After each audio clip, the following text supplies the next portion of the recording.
Pasangan calon presiden nomor urut 2 Prabowo Subianto Sandiaga Uno dipastikan melayangkan gugatan terhadap sengketa hasil pemilihan presiden ke Mahkamah Konstitusi. Prabowo Sandi melibatkan Hasim Joyo Hadikusumo selaku penanggung jawab bidang hukum tim Badan Pemenangan Pemilu. Penegasan ini disampaikan Sandiaga Uno bersama Hasim Joyo Hadikusumo dalam keterangannya di Jalan Kertanegara, Kebayoran Baru, Jumat siang. Gugatan akan disampaikan Jumat malam pada pukul 21 waktu Indonesia Barat. Penanggung jawab gugatan adalah adik dari Prabowo, Hasim Joyo Hadikusumo, didampingi sejumlah kuasa hukum, diantaranya Bambang Wijayanto dan Denny Indrayana. Gugatan pemilu presiden dilayangkan lantaran desakan para pendukung maupun relawan Prabowo Sandi. Namun terkait materi gugatan, BPN belum bisa menyampaikan secara rinci pokok permasalahan yang akan digugat. Hari ini kami, Prabowo Sandi, mengajukan gugatan secara resmi melalui Mahkamah Konstitusi. Jalan ini kami tempuh sebagai bentuk dari tuntutan masyarakat, tuntutan rakyat Indonesia atas kekecewaan dan keprihatinan rakyat terhadap pelaksanaan pemilu. Gugatan dari Prabowo Sandi 02 Paslon 02 akan diserahkan kepada Mahkamah Konstitusi nanti malam antara jam 8:30 sampai jam 10 malam.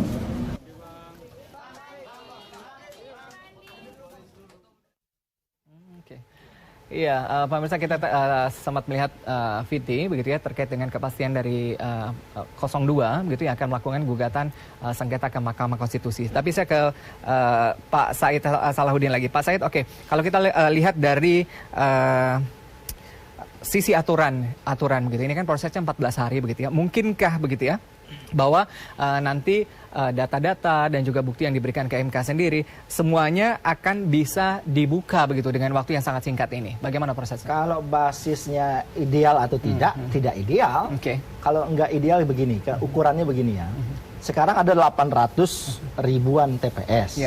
Misalnya, seandainya, umpamanya, benar terjadi kecurangan di semua TPS, misalnya. Bagaimana MK membuktikan yang 800 itu dalam waktu yang 14 hari? 14 hari juga jangan dibayangkan MK bersidang 24 jam. Betul. Pada saat yang sama dia juga harus menyidangkan perkara pileg.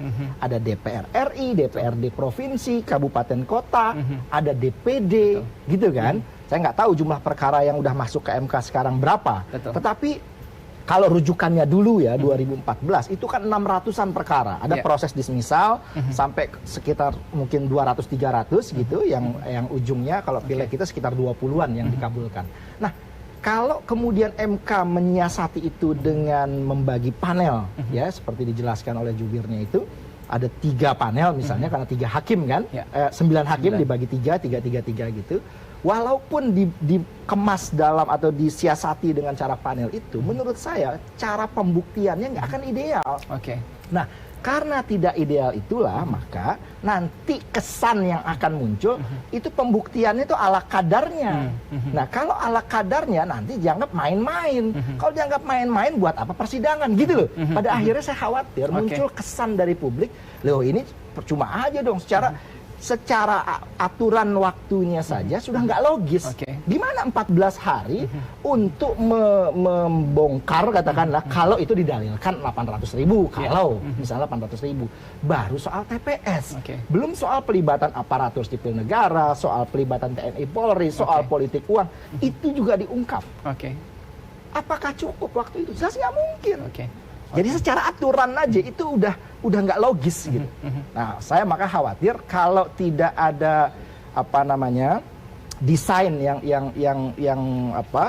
tepat begitu ya, yang dibuat oleh MK, khawatir nanti persidangan itu juga akhirnya kita tetap aja akan di combine dengan aksi-aksi massa yang karena mereka melihat ini gimana cara membongkar persidangan, sidangnya aja mungkin sehari sekali, mungkin 2 hari sekali misalnya. Kan 14 hari itu kurun waktunya. Bukan berarti 14 hari harus bersidang. Gitu loh. Nah, hal-hal semacam ini yang menurut saya perlu juga untuk dipikirkan oleh Mahkamah Konstitusi walaupun secanggih apapun mahkamah mengemasnya, saya termasuk yang ragu pembuktian yang begitu banyak didalilkan oleh 02, terlepas benar atau salah ya, itu bisa diungkap di persidangan dan akhirnya menjadi fakta persidangan. Oke, ya next saya ke Pak Bakir Ihsan. Pak Bakir, oke tadi dikatakan begitu ya, ini ada 3 item begitu ya sebenarnya, pilpres begitu ya, kemudian konstitusi, kemudian juga hitungan begitu yang dipermasalahkan sendiri. Nah, ada pemungutan suara, kemudian juga penghitungan ulang sendiri begitu. Tapi kalau pengamatan dari Pak Bakir sendiri dari 3 komponen itu begitu ya, ini sebenarnya mana sih yang paling menjadi bobot begitu ya, 02 nanti yang disengketakan?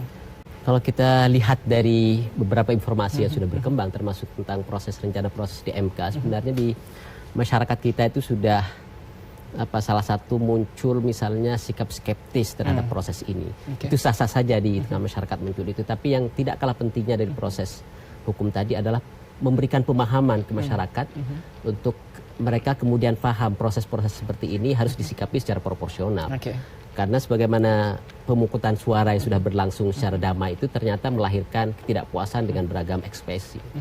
Nah, dari sekian persoalan tadi, tentu persoalan pemungutan suara ini menjadi sangat signifikan untuk diungkapkan, karena disitulah pertaruhan masyarakat memberikan suara untuk memilih pemimpinnya, sehingga clear di masyarakat prosesnya seperti apa, dan tadi perlu pemahaman proses hukum ini, jangan sampai kemudian masyarakat membangun logikanya sendiri dan kemudian melahirkan tindakan-tindakan yang di luar jalur. Nah, ini menarik begitu. Ini kan sudah ada semacam mindset dari masyarakat sendiri begitu ya, terkait dengan bagaimana begitu ya, cara kerja dari pemungutan suara sendiri begitu ya kalau di masyarakat sendiri. Ini bagaimana tadi MK mampu begitu ya membuktikan tahap-tahap begitu ya dari semua pemungutan suara pilpres yang dilakukan begitu adalah sesuai dengan konstitusi.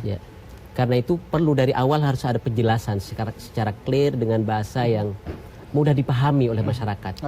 Sehingga masyarakat itu bisa mengambil keputusan untuk bertindak secara proporsional terhadap proses hukum ini. Karena tadi sebagaimana disampaikan oleh Pak Said, walaupun prosesnya sudah berlangsung, bisa saja kemudian masyarakat memvonisnya prosesnya ini tidak sesuai dengan apa yang berharapkan, sehingga yang muncul adalah tindakan-tindakan yang mungkin di luar yang kita inginkan, yang sifatnya anarkis dan sebagainya. Karena itu di awal harus tadi penjelasan yang lebih rinci dengan bahasa yang bisa difahami oleh masyarakat, dan ini sebenarnya bisa dilakukan oleh simpul-simpul yang ada di masyarakat, karena masyarakat kita kan yang paternalistik ini tergantung tokoh-tokohnya, tokoh sosial, tokoh agama, tokoh-tokoh lainnya yang kemudian bisa memberikan penjelasan secara rinci kepada masyarakatnya, sehingga bisa punya sikap. Saya sedikit ya Mas Adam, supaya tidak keliru ya. Apa yang saya gambarkan tadi ini mungkin berbeda dengan persepsi masyarakat pada umumnya tentang apatisme mereka atau sikap skeptis mereka ketika kubu 02 maju ke Mahkamah Konstitusi.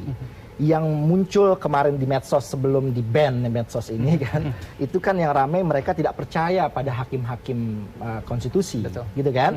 Mereka menuding si A begini, si B begitu gitu ya, dari yang 9 hakim itu gitu. Sehingga mereka ragu bahwa hakim-hakim ini akan bersikap adil, gitu ya, independen dan adil begitu. Itu persepsi yang berkembang di sebagian masyarakat yang saya baca di medsos. Nah, yang saya gambarkan tadi, saya bicara pada konteks sistem aja.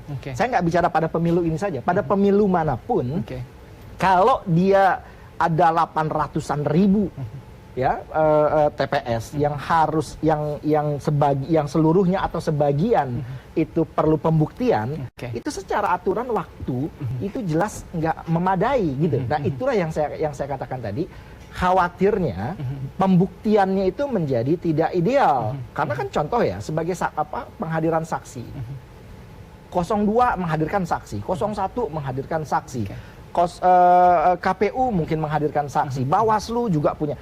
Jadi waktu di persidangan itu sudah terbagi. Kalau 01, 02 menghadirkan misalnya dari 800 ribu itu, taruhlah nggak usah banyak-banyak, 80 orang aja dari 800 ribu. Jadi berapa? 10%, 0,1% misalnya.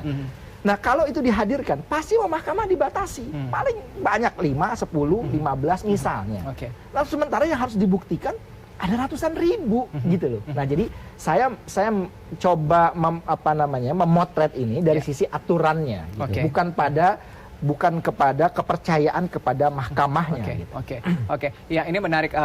Kita akan bicara bagaimana desainnya sih begitu ya. Menurut hukum tata negara. Saya akan ke Pak Fitra, tapi kita harus break dulu. Pemirsa jangan kemana-mana. Ruang Demokrasi akan kembali sesaat lagi.